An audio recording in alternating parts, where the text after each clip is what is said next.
Halo guys, apa kabar kalian? Semoga dalam keadaan baik dan sehat ya. In this video, I will try to teach you about the behavior of wave ya. Jadi pada kesempatan kali ini saya akan mengajarkan bagaimana sifat-sifat dari wave. Nah, kalian seperti biasa boleh download worksheet ini yang ada di kolom link di kolom deskripsi ya guys ya. Jadi wave itu sebenarnya sifatnya banyak. Nah, tapi hanya beberapa sifat yang kita akan bahas guys ya. Yang pertama terlebih dahulu ya. Kita akan langsung lihat dan langsung bahas ya bersama guys ya. Behavior, the first behavior is reflection ya. So, it is when light, nah reflections itu definitionnya adalah it is when the light, ini saya boleh tulis ya, bounce back ya. When it hits an object guys ya. Jadi misalkan kamu bisa lihat di sini ya guys, ini nomor 1 ada gambarnya guys. Jadi kalau ada sebuah cahaya light ya, dia itu hits the surface ya or the ground like this ya, nanti dia akan bounce back ya, dia akan reflect, mantul ya guys ya, seperti ini. Nah, cara menggambarnya kita harus tahu yang namanya garis this one. Ini yang garis putus-putus namanya garis normal guys ya. This is N for meaningnya normal line. Normal line is always perpendicular to the surface guys ya. Jadi nanti dia akan membentuk yang namanya di sini incident angle guys ya. Jadi BO is incident ray, so this is incident ray, and this is I for incident angle. Here R for reflection angle, and this is the reflection ray. Reflection ray guys. Nah, jadi kita bisa ini ya, lakukan matching ya. Jadi OA adalah reflection ray ya, ini langsung. How about NO? NO is the normal line. Ya. Terus saya pakai warna lain ya guys ya. Kalau BO is incident ray. How about BON? Nah, ya ini NOA. NOA is the reflection angle. Sedangkan untuk yang BON is as you can see, here is the incident angle ya. Jadi kalian harus bisa mendefinisikan ya masing-masing guys ya. Oke, next ya. Kita lihat soal di bawahnya. If the angle of incidence is increased, what happened to the angle of reflections? Nah, kita di sini saya bantu ketikin ya guys ya. So, di sini kalau kamu bisa perhatikan, the angle of reflection will also increase ya. Jadi dia itu kalau ini ada apa? Law of reflection ya. Jadi incidence angle pasti sama dengan reflection angle ya. Nggak mungkin ya, karena ini kan flat surface ya. Jadi ini selalu sama. Jadi kalau incident angle-nya itu increase, nanti reflection angle-nya akan increase seperti itu guys ya. Jadi bisa digambarin seperti ini ya. Kalau dia increase like this, ininya lebih besar, ini juga nanti mantulnya akan lebih besar. Ya, kayak gitu guys ya. Nah, what conclusion could you think about the relation between incident angle and reflection angle ya? So, ini ya tadi jawabannya ya. Incident angle is equal to reflection angle. Ya, jadi ini jawabannya guys ya. Kita lanjut ke part berikutnya. Nomor 2. Predict and circle picture that shows correct reflection of light. Nah, jadi gini guys, ini semuanya kan tentang pemantulan, reflection angle. Tapi ada yang nggak make sense. For example ya, kamu bisa lihat yang part C. Part C. Ini kamu harus gambar normalnya terlebih dahulu. Cara gambar normalnya itu, saya gambar putus-putus, dia tegak lurus dengan surface permukaannya. As you can see, ini kan incident-nya, angle-nya. Ini reflection angle-nya. Ini kan nggak sama, beda jauh. Berarti ini nggak mungkin, nggak make sense. Seperti itu. Kita coba yang mana lagi? Kita coba yang dari yang A. Nah, ini ya, seperti ini. Mungkin nggak? Ini incident-nya, ini reflection-nya. Ini juga nggak mungkin. How about yang B? Ini juga nggak mungkin, guys. Mana mungkin mantulnya kayak gini ya. Jadi yang paling betul itu adalah yang ini, guys. Ya, reflection angle-nya di sini.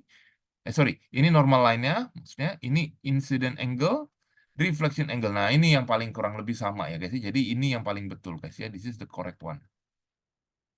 Oke? That's the answer for number 2 ya. Jadi remember ya, you have to draw first the normal line which is perpendicular to the surface.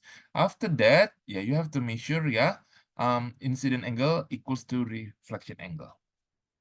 Now in the number 3, nah draw the path of light but by put arrow ya and predict which location will be hit by the laser. Nah, kita lihat lasernya itu dia geraknya ini sebenarnya ke kanan guys ya. Nah, kayak gini guys, gerakannya ke kanan. Nah, pertama-tama kamu gambar normal line. Nah, dia kan mantul di sini. In the first surface, normal line itu dia gambar putus-putus seperti ini. Nah, kemudian kamu bisa perhatikan nih ya. Ini kira-kira incident angle-nya. So, reflection angle-nya kurang lebih dia ada di sini guys. Jadi dia akan mantul ke bawah sini. Nah, seperti itu guys. Nah, after that it will hit, the laser will hit the second surface. Kamu gambarin lagi normal surface-nya kayak gini. Nah, berarti nanti ini incident angle-nya yang ini guys, ya. Ingat, remember always patokannya ke garis normal ya. Nah, kemudian dia akan mantul lagi, berarti ini reflection angle-nya kurang lebih di sini guys. Nah, hit the third surface ya berarti kamu gambarin lagi ya. Ini putus-putus seperti ini. Nah, ini incident angle, reflection angle-nya kurang lebih di sini. Dia ke bawah sekarang. Nah, ini kamu bisa sudah predik ya, kurang lebih dia nanti jalurnya kemana guys. Nanti dia ini kan gambarin lagi normal surface-nya, nanti kira-kira dia ada di sini guys ya. Nah, jadi kurang lebih jawabannya itu di part yang B nih. Dia kan kalau lurus dia akan kenanya di B guys ya. Jadi dia akan lasernya akan kena di B kurang lebih guys. Tapi cara gambarnya seperti ini guys ya.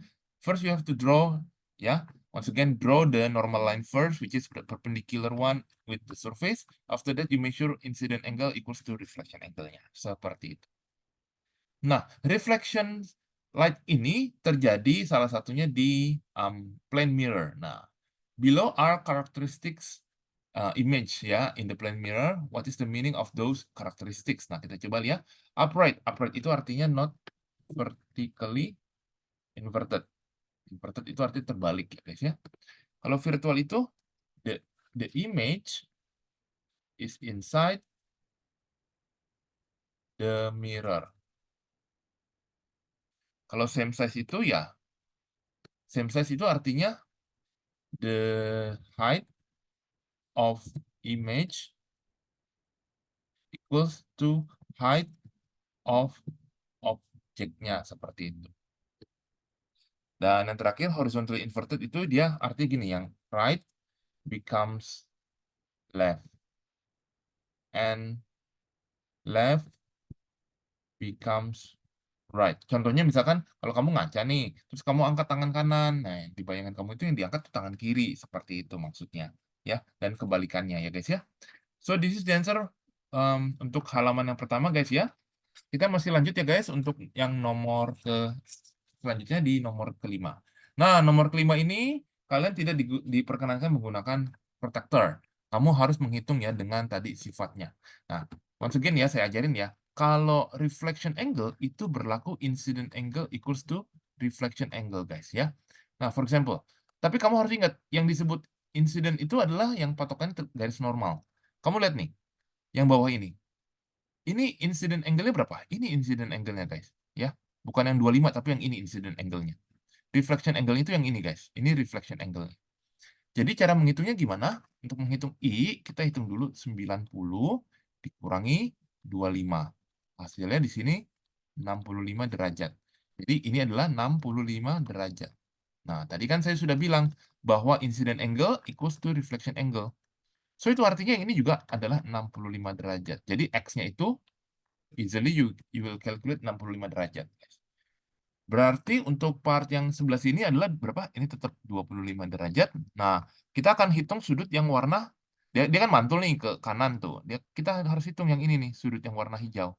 Ya, warna hijau itu caranya adalah gimana? Kita anggap itu sudut apa? Ya, ini kamu hitung ya, 180 kurangi 140 kurangi 25. Jawabannya di situ saya dapetin adalah nanti 15 derajat. Nah, berarti untuk menghitung sudut yang sebelah sini, ya, this is the incident one ya, once again ya. Incident yang ini adalah reflection-nya ya. Jadi incident-nya itu adalah 90 dikurangi 15, hasilnya itu 75 derajat, guys. Berarti nanti yang Y-nya itu juga 75 derajat ya guys ya. Karena insiden sama dengan reflection angle. Seperti itu guys ya. So this is the answer for number 5. Please pause video ini buat sambil nyocokin jawaban kalian dengan jawaban saya guys ya. Kita akan next ya ke soal selanjutnya. Misalkan kalau ada yang bingung boleh langsung ditanyain. Nah, the next behavior of the wave is the absorption ya. Absorption itu nggak terlalu banyak ya teorinya ya. Kita lihat ya. Explain the energy change in the absorption process. Nah, kamu bisa lihat ya. Some energy can be reflected from surface material. Sorry. Material. But some energies are absorbed.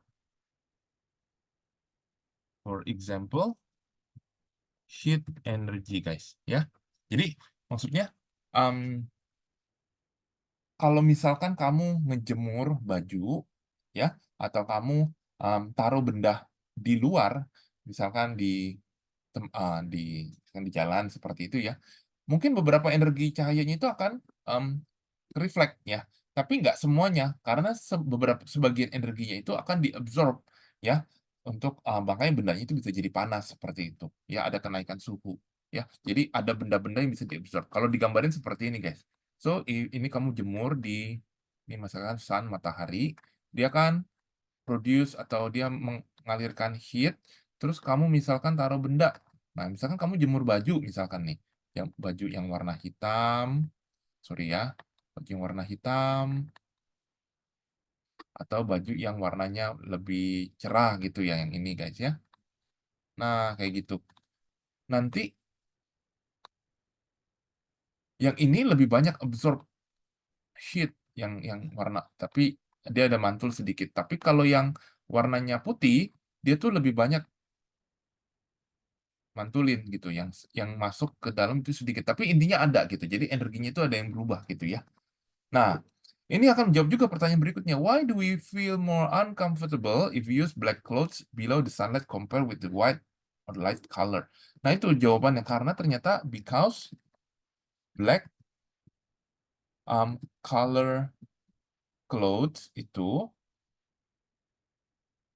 absorb more heat energy. Jadi kitanya itu merasa kepanasan terus-terusan ya guys ya.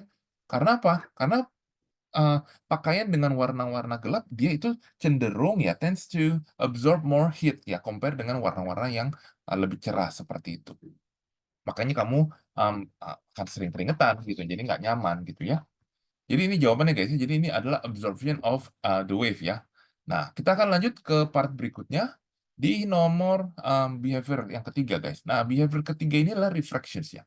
Refraction itu adalah fenomena ketika cahaya itu bisa bengkok guys. Ini kata kuncinya adalah bends, bengkok.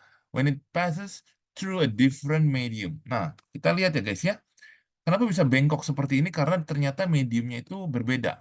For example, if light travels from medium 1, ini namanya medium 1 misalkan ya. Medium 1 into medium 2 ya. Medium itu artinya first object and second object gitu ya, kurang lebih ya gampangnya. Nah, ada yang namanya kalau tadi kan reflection. Nah, sekarang namanya refraction. Nah, jadi nanti ada yang namanya incident angle dan yang namanya reflection angle. Ya, ini yang bawah ini namanya reflection angle-nya. As usual, ini patokannya ke normal guys ya. Normal ini harusnya digambarnya putus-putus. Jadi kita lihat ya guys ya. Kita bantu pakai stabilo. AO itu namanya adalah AO itu yang ini. AO is the incident ray. Kalau misalkan yang NO ini jelas. NO dan NM, nah ini NM ya, itu adalah normal line. Kemudian apa lagi guys yang bisa kita lihat di sini? Yang bisa kita lihat ini ya, OB atau BO. BO ini adalah refraction ray, kayak gitu guys. Nah, sekarang AON. AON itu jelas itu adalah AON itu adalah incident angle, berarti MOB ini adalah refraction angle. Seperti itu guys ya. Nah, apakah tadi sama I dengan kalau di reflection kan sama. Ini untuk reflection ya guys ya. Untuk reflection itu kan I equals to R. Nah, tapi untuk refractions tidak bisa seperti itu, ya. Refraction itu akan ada rumusnya, guys.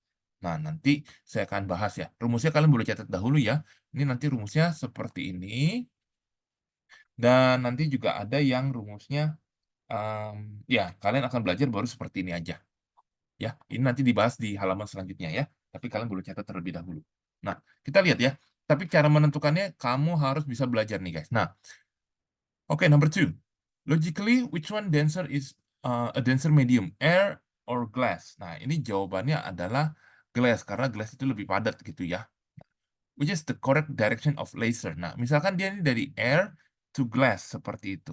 Nah, if an object, ya, if an object, nah, kan ini kamu harus tahu. Ini sebenarnya pakai percobaan, ya. Intinya ini sebenarnya pakai percobaan, kamu bisa pakai program PAT ya. Nanti jawabannya itu ternyata adalah yang D, gitu ya. Jadi air to glass, dia insidennya seperti ini, ternyata reflection angle-nya seperti ini ya, kamu bisa perhatikan. Nah, kebalikannya ternyata kalau dari glass ke air, dia nanti ternyata dia gini, guys. Jadi ini insidennya, ini refraction angle-nya seperti itu. Nah, kamu bisa perhatikan ya, guys ya. Jadi waktu dari air to glass, dia itu nih ya, air ke glass, ini glass to air. Nah, air itu kan less dense, yang ini kan denser. Ini kan denser, ini kan less dense. Nah, ternyata cahayanya itu yang ini apa? Refraction ray move towards normal. Kalau yang ini refraction ray move away from normal, guys. Ya, jadi kesimpulannya itu, if a light travel from less dense to denser object, the refraction light-nya itu bakal move towards the normal. Otherwise, if the light travels from denser object to less dense, the refraction ray moves away from normal line. Seperti itu conclusion-nya. Nah, itu conclusion-nya kamu bisa tulis tuh di bawah langsung tuh. If a light travel from less dense to denser, then it will bend. Nah, kamu bisa tulis ini jawabannya. Towards normal line. Kalau yang ini, away, it will bend away, move away from normal line. Seperti itu, guys ya. Itu conclusion-nya. Nah, kita lihat ya, guys ya. Ini kamu dites lagi, guys. Nah, nah, kita lihat yang mana yang disebut incident. Nah, incident angle itu yang ini, guys ya, 50. Ya, ingat ya, ini surface-nya, ini normalnya, guys ya. Jadi kamu jangan terbalik. Ini kan medium 1 and medium 2.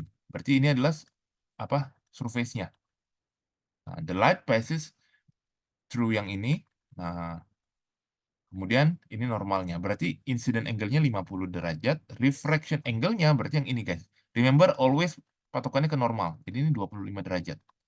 Nah, which material is denser, top or bottom? Nah, berarti yang karena dia look, dia kan dari 50 ke 25, berarti ini towards. Kalau towards ya ini adalah towards normal. Ini kalau towards normal itu berarti dari less menuju denser.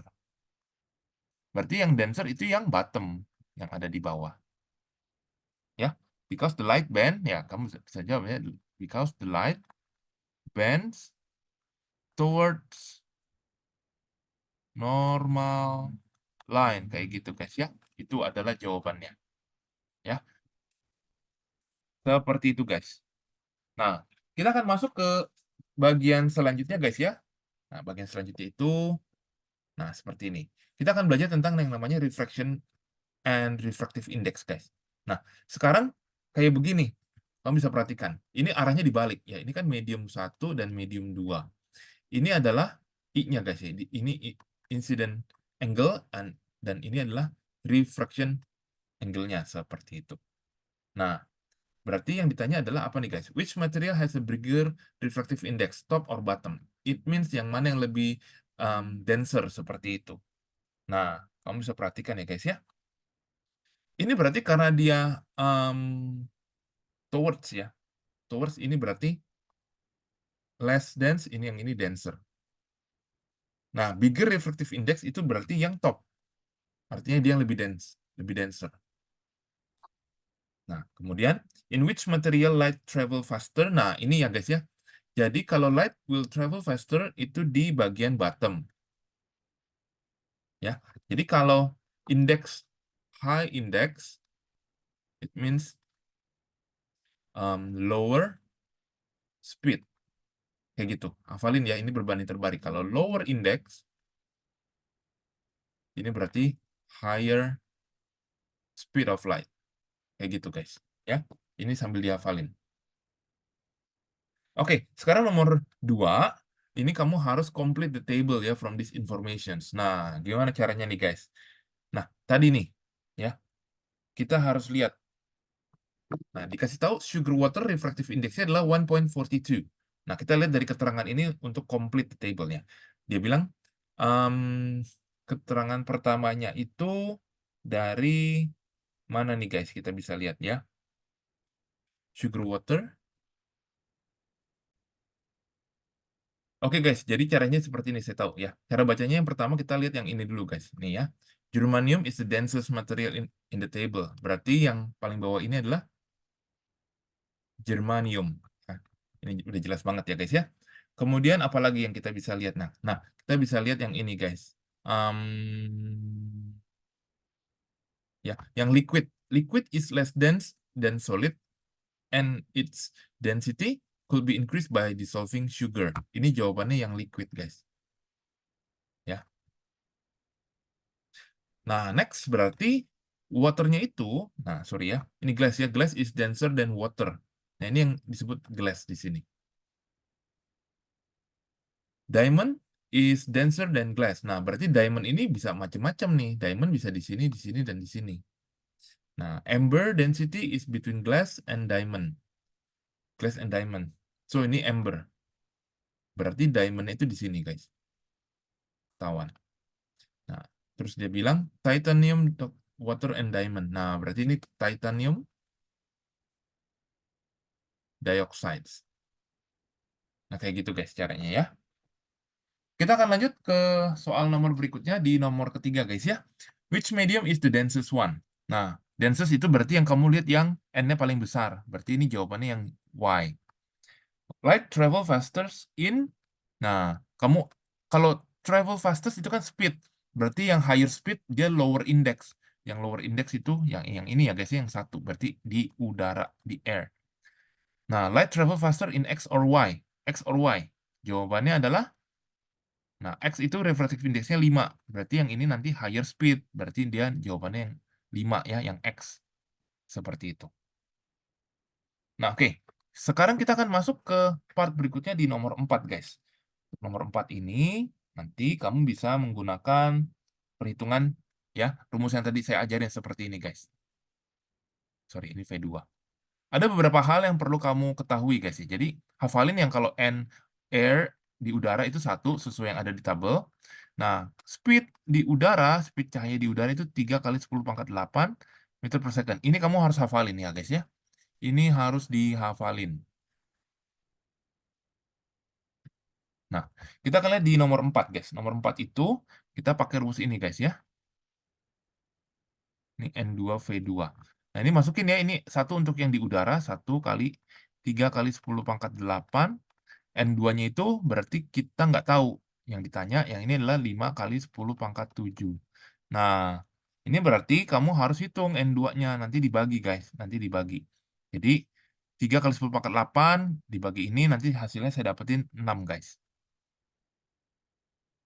Kemudian nomor 5. Nomor 5 juga rumusnya itu sama, guys.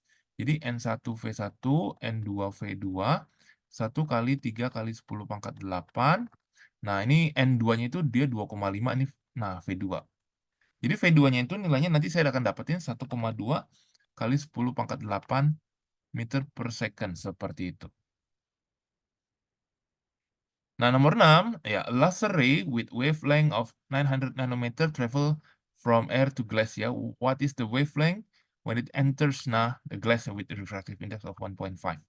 Jadi ini kita kembangin dulu rumusnya dari sini.